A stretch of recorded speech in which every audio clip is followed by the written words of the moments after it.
Hi Kannayya. Hi అమ్మా. రావణుడు ఏం చేస్తాడమ్మా?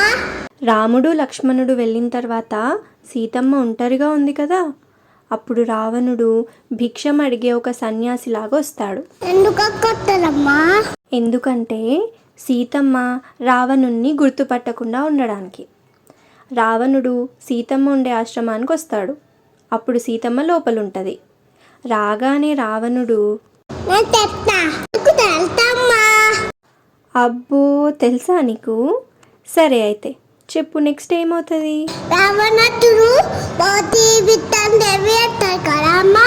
ఓ సూపర్ సూపర్, గుడ్ జాబ్. తెలుసా కన్నయ్య నీకు? తెలుసమ్మా.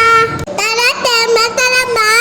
ఏమవుతుందంటే రావణుడు వచ్చి భవతి భిక్షాందేహి అంటాడు కదా, అప్పుడు సీతమ్మ బయటకు వస్తుంది కొన్ని ఫ్రూట్స్ తీసుకొని.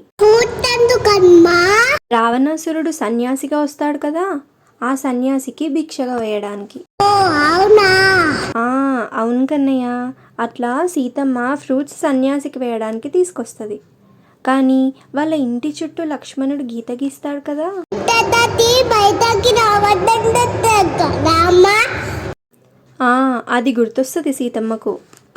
ఆ గీత లోపలే ఉండి వచ్చిన సన్యాసిని ఫ్రూట్స్ తీసుకోమంటది. అప్పుడు ఆ సన్యాసి కోపంతో, నన్నే నీ దగ్గరకు వచ్చి భిక్ష తీసుకోమంటావా? భిక్ష వేస్తావా, నేను వెళ్ళిపోవాలా అని గట్టిగా అరుస్తాడు. సీతమ్మ ఆయనకు భిక్ష వేయాలంటే గీత దాటాలి. సన్యాసి అట్లా అనేసరికి పాపం సీతమ్మకి ఏం అర్థం కాదు.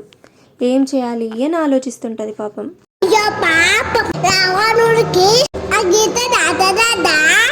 లేదు కన్నయ్య, లక్ష్మణ రేఖ అంటే చాలా పవర్ఫుల్ అన్నమాట.